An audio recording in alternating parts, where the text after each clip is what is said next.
అందరికీ మరణాత. మరణాత. వేదికను అలంకరించిన అధికారులైన వారందరికీ నా నిండు మరణాతలు. అలాగే తల్లిగారైన ప్రమీలమ్మ గారికి, చిన్నమ్మ గారికి, గవర్నింగ్ బాడీ సభ్యులైన వారికి, ప్రార్థనా పరులైన వారికి, మిగతా కమిటీలందరికీ నా నిండు వందన మరణాతలు తెలియజేస్తున్నాను. ఈ శ్రేష్టమైన సమయమందు దేవుని యొక్క పరిశుద్ధ వాక్యాన్ని ధ్యానం చేసుకుందాం. ప్రకటన గ్రంథము 22వ అధ్యాయము 7వ వచనము. ప్రకటన గ్రంథం 22వ అధ్యాయము 7వ వచనం. ఇదిగో నేను త్వరగా వచ్చుచున్నాను. ఈ గ్రంథములోని ప్రవచన వాక్యములను గైకొనువాడు ధన్యుడు. ప్రార్థన. అత్యంత కరుణామయుడైన మా తండ్రి, నీ పావన పాదములకు స్తుతులు స్తోత్రాలు చెల్లిస్తూ ఉన్నాం. ఈ రాత్రి సమయమందు దేవాని సన్నిధానమందు నిలిచి నిన్ను ప్రకటించుటకిచ్చిన ఈ గొప్ప తరుణాన్ని బట్టి వందిస్తూ ఉన్నాను. మీరు మా దేవజనులు మాతో ఉండి మాటలాడి మహిమనొందండి. వందనాలు. వచ్చిన యేసు, వచ్చిన మాతో మాట్లాడుమని వచ్చుచున్న యేసు నామములో ప్రార్థిస్తున్నాను తండ్రి. ఆమేన్. ప్రభునందు ప్రియులారా, దేవనామమున ఎల్లరకు శుభములు కలుగునుగాక. ప్రభు అని యేసుక్రీస్తు వారి యొక్క రెండవ రాకడకు ప్రభు మనలను ఆయత్తపరచునుగాక. ఆమేన్. నన్ను రక్షింప మరణం పొందియు సమాధి ఎన్నాటికి నీ గెలిచి యున్నా ప్రభునందు నున్న విశ్వాసం నాకు ఉత్సవంబును కలుగజేయును. చిన్నగునా ప్రభువికెవ్వరు సిల్వబడ్డా యేసు క్రీస్తే. నాకింత ప్రోత్సాహానందముల్గల్గుట ఏగత ఘనమైన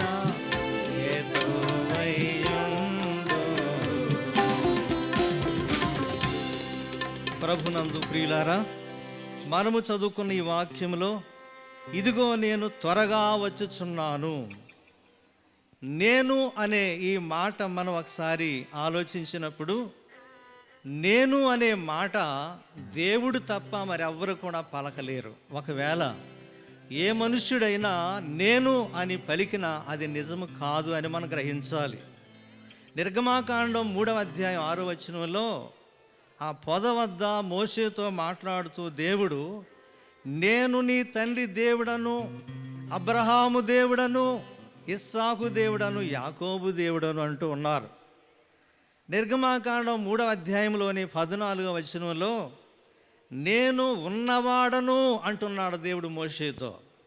కాబట్టి ఉన్నవాడనగా ఇప్పుడున్నవాడు, ఎల్లప్పుడున్నవాడు, శాశ్వత కాలం నుండి శాశ్వత కాలమును ఉన్నవాడు, అనాది కాలం నుండి అనంతకాలం వరకు ఉన్నవాడు. యోహాను సువార్త 14వ అధ్యాయం 6వ వచనంలో నేనే మార్గమును, నేనే సత్యమును, జీవాన్నని ప్రభు పలుకుతూ ఉన్నారు. దేవుడు మన స్వరూపమందు మన పోలిక చొప్పున నరులను చేయుదము. దేవుని బిడ్డలారా, అనాది దేవుడు, అనంత దేవుడై ఉన్న మన దేవునికి ఉన్న గొప్ప ఆలోచన మన స్వరూపమందు మన పోలిక చొప్పున నరుని చేయుదాం. దేవుని యొక్క ఉద్దేశ ప్రకారముగా, దేవుని సంకల్పం ప్రకారంగా, దేవుని ఆంతర్యములో ఉన్నటువంటి నరుని దేవుడు కలుగజేసిన విధానం బైబిల్లో మనం ఎరిగిన వారమై ఉన్నాం. ఈ నరుడు ఒంటరిగా ఉండటం మంచిది కాదని ఎంచిన దేవుడు ఆదామునకు గాఢ నిద్రను కలుగజేసి ప్రక్కటెముకను తీసి అవ్వనగా చేసిన విధానం మనం ఎరుగుదాం.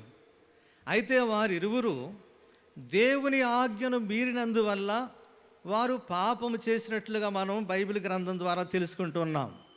ఆజ్ఞాతిక్రమమే పాపము అని రాయబడి ఉన్నట్టు, పాపము వలన వచ్చు జీతము మరణము గనుక ఈ లోకంలో ఏ మనుష్యుడు మరణం కావలసిన అగత్యం లేదు, కానీ మన ఆది తల్లిదండ్రులైన ఆదాము హవ్వలు అపరాధం చేసినందువల్ల మనం అందరం కూడా అపరాధులుగా తీర్చబడుతూ ఉన్నాము అని పరిశుద్ధ లేఖనం ద్వారా మనం గ్రహిస్తూ ఉన్నాం.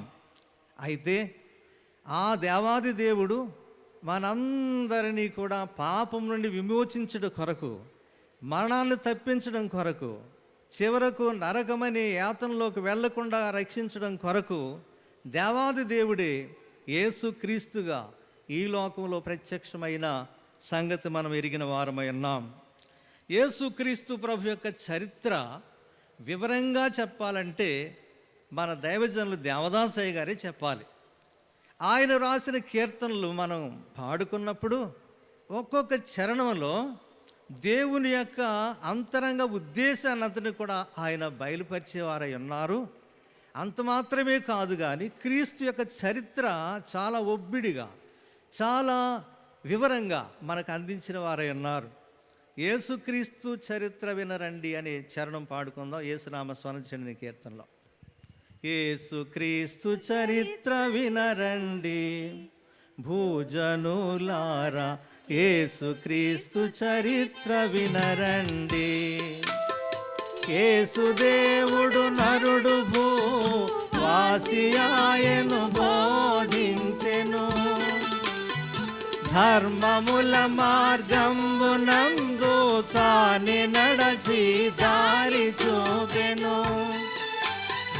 మందు లేకుండగని జబ్బుల్ మాన్పి మృతులకు జీవమిచ్చెను, నరులలోని దయ్యములను తరిమి వేసి సౌఖ్యమిచ్చెను, పాపములను గెలిచి వేసెను, పాపుల కాదరణ ఇచ్చెను. ఆకలితో నున్న వారికి అప్పములు కల్పించి పెట్టెను, ఆపదాయందున్న వారి ఆపద తప్పించి వేసెను. లెక్కలేకుండగను నీచము లెక్కలేని మేలు చేసెను, వాటినెల్లను రాయబోనిన వయసు చాలదు వసుధ పట్టదు. పాప పరిహారంబు కొరకు ప్రాణరక్తము బలిగా పెట్టెను, మరణమొందియు తనకు తానే మరల బ్రతికి పరము వెళ్ళెను. తిరిగి వచ్చి భక్త జనులను పరమునకు కొంచుకొని పోవును.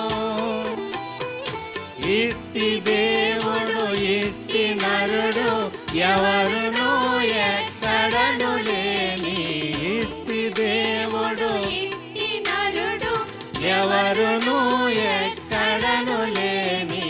యేసునామ స్మరణ చేయండి జయులార క్రీస్తు, యేసునామ స్మరణ చేయండి. ఎంత చక్కగా ఒక్క చరణంలో యేసు ప్రభు యొక్క చరిత్ర అంతా చక్కగా వల్లించారు దైవజనులు. అలాంటి యేసుక్రీస్తు ఈ లోకంలో జన్మించి సర్వ మానవులు నేర్చుకోవలసినటువంటి బోధలన్నీ బోధించి సర్వ మానవ పాప పరిహారము కొరకు సిలువలో యజ్ఞమై మనందరి కోసం ఆయన పరిశుద్ధ రక్తాన్ని ధారపోసి మనల్ని విమోచించిన రక్షకులై ఉన్నారు. యేసు ప్రభు యొక్క సిలువ మరణాన్ని గురించి దైవజనులు పద్యాల్లో చాలా చక్కగా వివరించారు. ఆ పద్యాల్లో ఒక పద్యం, తలపై కిరీటంబు తగిలించి అదుమగా కాలువలౌచు రక్తంబుగారే, రెండు చేతులలోను రెండు కొట్ట కాలువలోచు రక్తంబుగారే.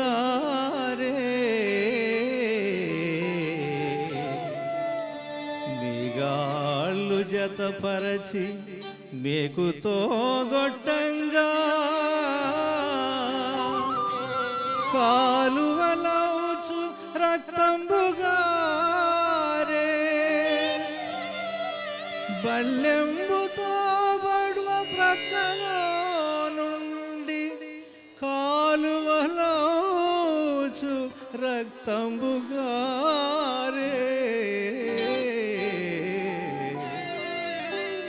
నోరిగిరే మంచి నీలియరైరి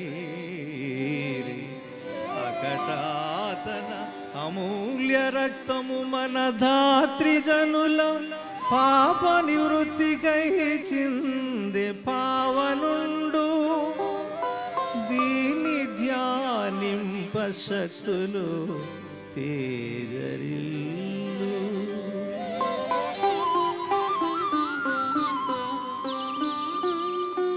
తలపై కిరీటంబు తగిలించి అదుమగా కాలువలవుచు రక్తంబు గారే. రెండు చేతులలోను రెండు మేకులు కొట్ట కాలువలవుచు రక్తంబు గారే. మీగాళ్ళు జత చేసి మేకుతో కొట్టంగా కాలువలవుచు రక్తంబు కారే. బల్లెంబుతో పొడవ ప్రక్కలో నుండి కాలువలవుచు రక్తంబు కారే. నోరిగిరే మంచినీళ్ళు ఎరైరి అకట. నేను దప్పికొనుచున్నాను అన్న ఆ ప్రభు నాకు మంచినీళ్ళు ఇవ్వలేదు అకట. తన అమూల్య రక్తము మన ధాత్రిజనుల పాపని వృత్తికై చింది పావనుండు. దీని ధ్యానింప శక్తులు తేజరిల్లు. అనగారిగిపోయినటువంటి శక్తులను తేజరిల్లింపజేసేది క్రీస్తు యొక్క పావన రక్తం. గనుకని దైవజనులు మనకు శిలువ చరిత్ర ఎంతో ప్రాముఖ్యమని, శిలువ ధ్యానము ఎంతో ప్రాముఖ్యమని మనకు నేర్పిన వారు అన్నారు. మొదటిగా ప్రసంగించిన వారు, బండ సందులలో ఎగురు నా పావురమ, క్రీస్తు ప్రభు యొక్క గాయములు, ఆ గాయాలను కారుచున్నటువంటి ఆయన పావన రక్తం, పరిశుద్ధ రక్తం ఈ ధాత్రి మీద, ఈ భూమి మీద ఉన్న సర్వజనులను కూడా పాపా నుండి విముక్తి చేసి పావనులుగా చేసే రక్తం క్రీస్తు రక్తం. దూషించినను వారి దూషింపడాయను, కొట్టినన్ వారిని కొట్టడాయే, శపించినన్ వారి శపింపడాయను, తప్పు మోపిన తప్పు చెప్పడాయే. ఎన్ని చేసిన గాని ఏమియునలేదు, క్షమించి వేసెను శత్రువులను. తానే దేవుండని మానవాత్మలకు ఈ పాప క్షమను బట్టి బయలుపడెను. మన శిరము, హస్తములు, కాళ్ళు మరియు ప్రక్క కలుషములు కలిగి ఉన్నవిగాన మనము సిలువ మరణముందుట న్యాయ ఫలితమౌను. పాపమెరుగని క్రీస్తుందే శాపమెల్లా. దూషించినను వారి దూషింపడాయను, కొట్టినన్ను వారిని కొట్టడాయే, శపించినను వారిని శపింపడాయను, తప్పు మోపిన తప్పు చెప్పడాయే. ఎన్ని చేసిన గాని ఏమీ అనలేదు, క్షమించి వేసిన శత్రువులను. తాని దేవుండని మానవాత్మలకు ఈ పాప క్షమను బట్టి బయలుపడి మన శిరము, హస్తములు, కాళ్ళు మరియు ప్రక్క కలుషములు కలిగి ఉన్నవి గాన మనము శిలువ మరణముందుట న్యాయ ఫలితమవును. ఇక్కడ దైవజనులు చక్కగా మనము పొందవలసిన శిలువది, అది న్యాయం. కానీ పాపమెరుగని క్రీస్తుందే శాపమెల్ల. కాబట్టి దేవుని బిడ్డలారా, దేవుని యొక్క సంకల్పమును నెరవేర్చే గొప్ప రక్షకుడైన క్రీస్తు ఈ దినమందు ఏకీభించిన ప్రతి ఒక్కరి కొరకు ఆయన దారబోసిన రక్తమే మనల్ని రక్షించింది, ఆయన సాన్నిధ్యం తీసుకొచ్చింది. కాబట్టి క్రీస్తు రక్తము పరిశుద్ధ గ్రంథం యోహాను పత్రిక మొదటి అధ్యాయం 7వ వచనంలో, అయితే ఆయన వెలుగులో ఉన్న ప్రకారము మనమును వెలుగులో నడిచిన యెడల మనము అన్యోన్య సహవాసము కలవారమైందుము, అప్పుడైనా కుమారుడైన యేసు రక్తము ప్రతి పాపము నుండి మనలను పవిత్రులుగా చేయాలి. అందుకే దైవజనులు చక్కని కీర్తన, నాకింత ప్రోత్సాహానందంబులు కలుగుటకు ఏకర్త ఘనమైన హేతువయ్యండు. సిలువ పడ్డ యేసుక్రీస్తే, ప్రతి చరణంలో కూడా సిలువ పడ్డ యేసుక్రీస్తే. నేను అనుకుంటాను దైవజనునికి ఆ సిలువ పడ్డ యేసుక్రీస్తు అంటే అంత ఇష్టమో. దేవుని బిడ్డలారా, దైవజనుడైన మన తండ్రి గారికి ఇష్టమైన ఆ సిలువ మనకు కూడా ఎంతో ఇష్టమవుట, మనకు క్షేమము, దేవునికి కీర్తి. కాబట్టి అలాగున యేసు ప్రభువారు మన కొరకు చిందించినటువంటి అమూల్య రక్తం. చాలామంది అనుకుంటారు యేసుక్రీస్తు శక్తి గలవాడైతే, గలవాడైతే ఎందుచేత శత్రువులు వచ్చినప్పుడు ఆయన దొరికారు లేదా చంపనిచ్చారని చాలామంది అంటారు. కానీ ప్రియులారా, యేసు ప్రభువారు శక్తివంతుడు, చాలా శక్తివంతుడు. దైవజనులు రాశారు, పట్టుపడని దైవ బలమున్న గూల్చగా పట్టుపడిన గొప్ప బలుడవండు, కొట్టగా వెంటనే కొట్ట బలంబున్న కొట్టకుండా నూరకొన్నదెవడు, తీర్పరితానైన తీర్పరి ఎదుటను సిగ్గుపడక నిలచినదెవండు, చంపు హంతకులను చంప జీవము గల్గి చంపనిచ్చిన ధైర్యశాలి ఎవడు, ఇట్టి శాంత శక్తుడు నా యేసు ప్రభువే, క్రియలతో నేర్పినది నా క్రీస్తు ప్రభువే, అతని శక్తులు వర్ణింపనలవిగాదు, అతని గుణముల విందునే అనుభవింతు.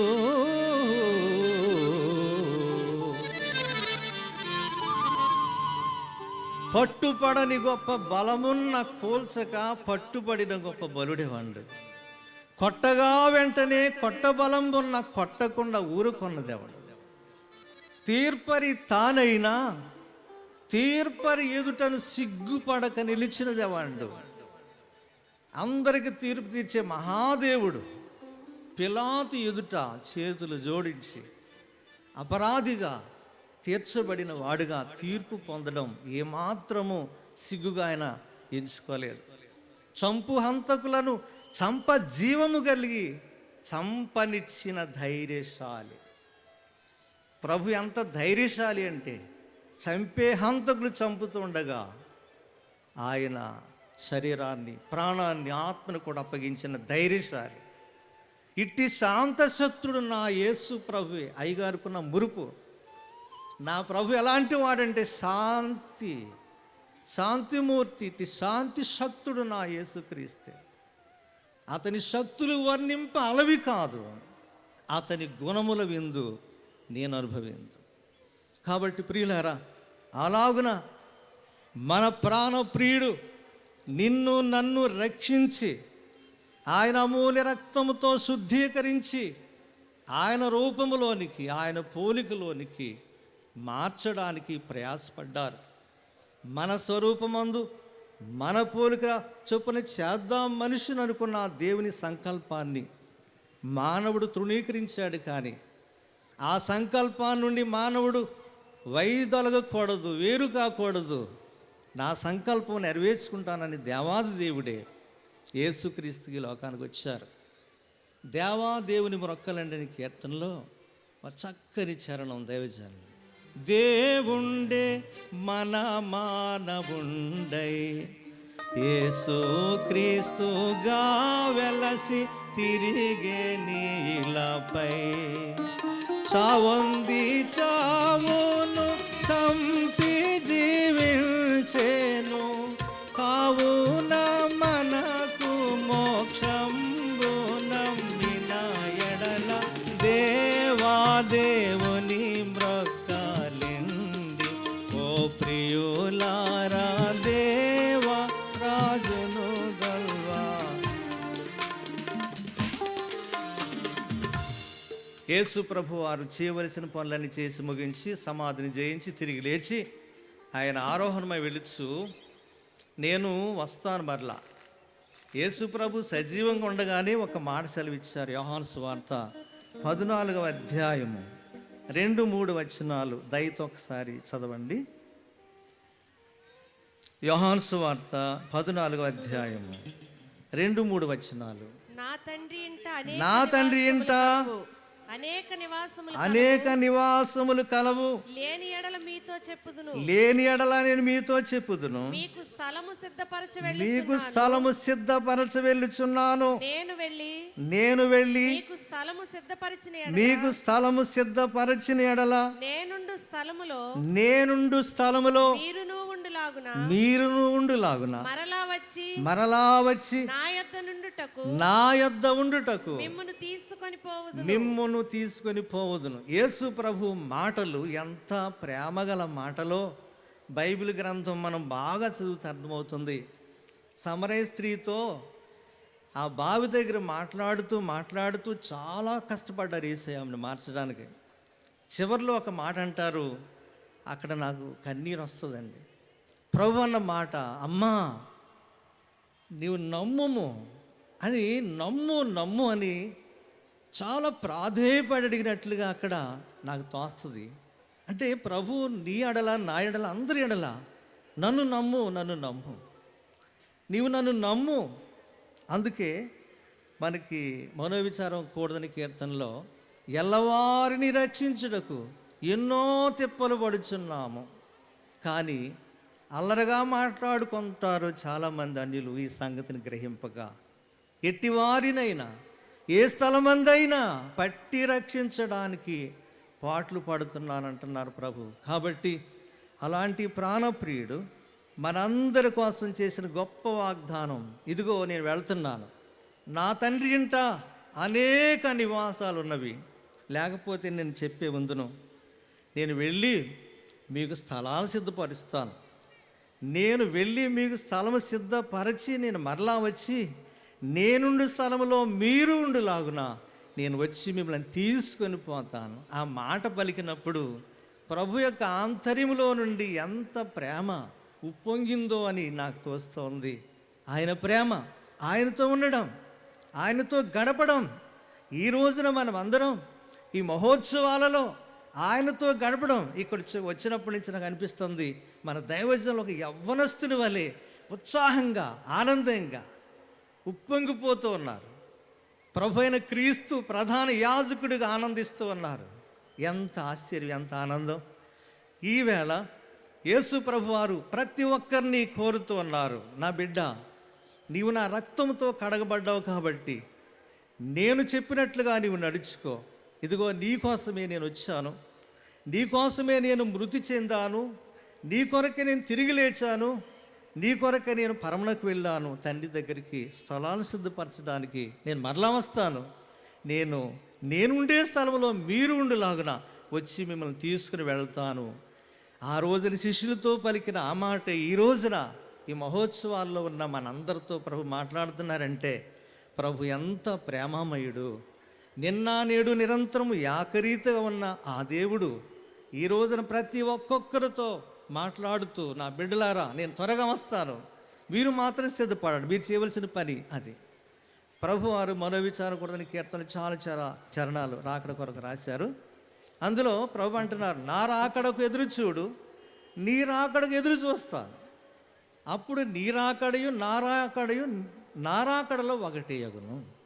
కాబట్టి ప్రభువుకున్న ఆనందం మనమందరం కూడా ఆయన రాకడ సిద్ధపడాలి, ఆయనతో కలిసి మేఘమెక్కాలి. ఈ మహోత్సవాలు ఏర్పాటు చేయడంలో దేవుని యొక్క ఉద్దేశము.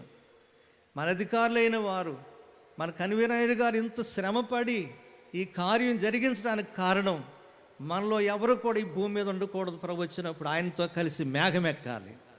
దైవజన ఉద్దేశం అది. అందరూ మేఘం ఎక్కాలి. మేఘం ఎక్కే గురి కలిగిన మిషన్ బైబిల్ మిషన్. ఇది దేవుని మిషన్ కాబట్టి మనం అందరం కూడా అలాగున ప్రభు యొక్క అడుగు జాడల్లో నడుస్తూ మనం ముందుకు సాగుదాం. యేసుక్రీస్తు ప్రభు వారు రెండవసారి వచ్చేటప్పుడు ఎలా వస్తారనే సంగతిని గురించి దైవజనులు రాసినటువంటి మరో పద్యం పాడుతున్నాం. యేసు మహిమ మేఘమెక్కి వచ్చును, రాక కొరకు చూచిన వారి కొంచిపోవు.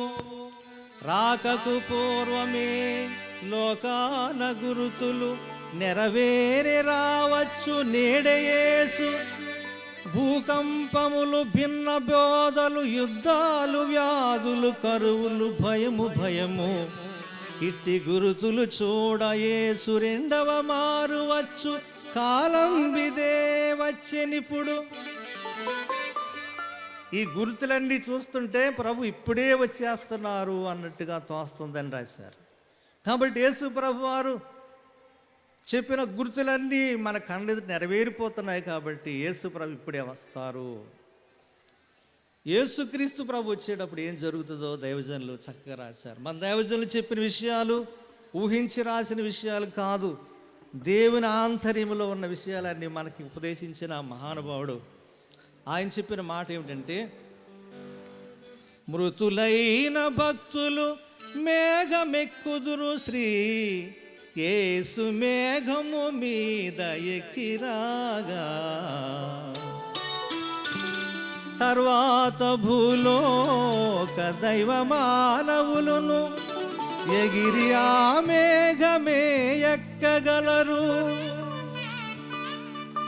పాపమెరుంగని బాలబాలికలును ఆ వెలుగు మేఘమెక్కి వెళ్ళగలరు. ఈ మూడు గుంపులకే పెండ్లి కూతురను పారమార్థికమైన పేరుగలదు. పరమపురమైన నూతన యెరూషలేము చేరి అంతంబులేనట్టి జీవమందు క్రీస్తు లక్షణములలో సుఖించుచుంద్రు వధువు సంఘమునకు సిద్ధపడుడి నేడే. మృతులైన భక్తులు మేఘమెక్కుదురు శ్రీ యేసు మేఘం మీద ఎక్కిరాగా. తర్వాత భూలోక దైవ మానవులను ఎగిరి ఆ మేఘం ఎక్కగలరు. మన పౌలు గారు రాసింది అదే. తెస్సలోనికీయులకు రాసిన పత్రికలో 4:16 ఆర్భాటముతోను ప్రధాన దూత శబ్దముతోను దేవుని బోరతోను పరలోకం నుండి ప్రభు దిగి వచ్చును. ప్రభునందు మృతులైన వారు మొదట లేతురు. ఆ మీదట సజీవులమై నిలిచిండు మనము ఆకాశ మండలానికి కొనుక్కోబడతామని ఆయన రాశారు. కాబట్టి యేసు ప్రభు వచ్చే సమయమందు 3 గుంపుల వారు అని దైవజనులు మనకు నేర్పించారు. మొదటి గుంపు మృతులైన వారి గుంపు. రెండవ గుంపు ప్రభు వచ్చే సమయానికి అందరూ సజీవులుగా ఉండి రాకడ సిద్ధపడి ఉంటారో వారు. మూడవది ఏ మతస్థులైనా పాపమెరగనటువంటి బాలబాలికలు కూడా ఆ వెలుగు మేఘం ఎక్కి ప్రభువును ఎదుర్కోవడానికి వెళ్తారని మన దైవజనులు మనం నేర్పించారు. కాబట్టి అటువంటి దివ్యమైన రాకడకు మనం అందరం కూడా సిద్ధపడాలి అని ఈ రోజున దేవుని వాక్యం మనకు ఉపదేశిస్తూ ఉంది. ఈ సమయంలో ఇక చివరిగా యేసుక్రీస్తు ప్రభువారు మొదటి రాకడలో ఎలా వచ్చారు, రెండవ రాకడలో ఆయన ఎలా వస్తున్నారు అనే సంగతిని గురించి ఒక పద్యం పాడి ముగిస్తాను. పశుల తొట్టెలో పండిన బాలుడే మహిమ మేఘం బెక్కి మరలవచ్చు. పొత్తి గుడ్డల పైన పొర్లిన బాలుడే మహిమ వస్త్రములతో మరలవచ్చు. మట్టిపై పుట్టిన మరియమ్మ బాలుడే మహిమలోకము నుండి మరలవచ్చు. నరుల మధ్య జీవనంబు చేయు బాలుడే నరులను గొంపోవ మరలవచ్చు. ఆది రాకకు క్రిస్మస్ ఆచరించు మనము, రెండవ రాకకు మరి విశేషంబుగా పండుగనాచరింపదగు. రాకకు సిద్ధపడుడివేగా.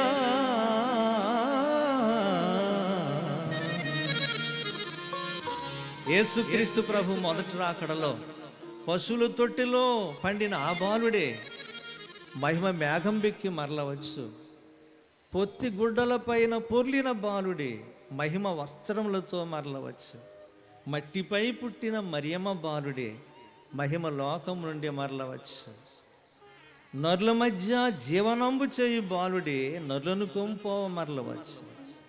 కాబట్టి ప్రభునందు ప్రియులారా, ప్రభు యొక్క విలువైన ప్రేమ గల రాకడ త్వరలో జరగనుంది. కాబట్టి ఈ మహోత్సవాలు ఏకీవించిన ప్రతి వారు కూడా క్రీస్తు రక్తము చేత సంపూర్ణముగా కడగబడి దినదినము దేవుని వాక్యము మూలముగా, దినదినము క్రీస్తు రక్తం మూలముగా, దినదినము దేవుని ఆత్మ మూలముగా ఈ దీన శరీరము మహిమ గల శరీరముగా మార్చబడి ఆయన మహిమ రాకడలో పాలు పొందే దీవెనా కృప దేవాది దేవుడు మనెల్లరకు ప్రసాదించును గాక.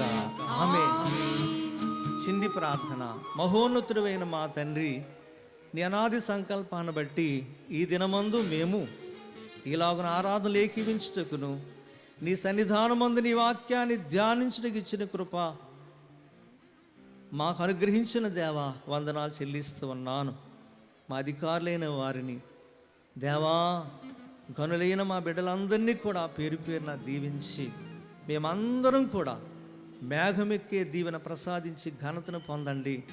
ఇకను జరుగు ఈ 3 దినాల మహోత్సవాలు కూడా ఘనముగా జరిగించమని యేసు నామములో ప్రార్థించి వేడుకొనిచున్నాను పరమ తండ్రి. ఆమేన్. ఇట్టి విలువైన సమయాన్ని నాకు ఇచ్చిన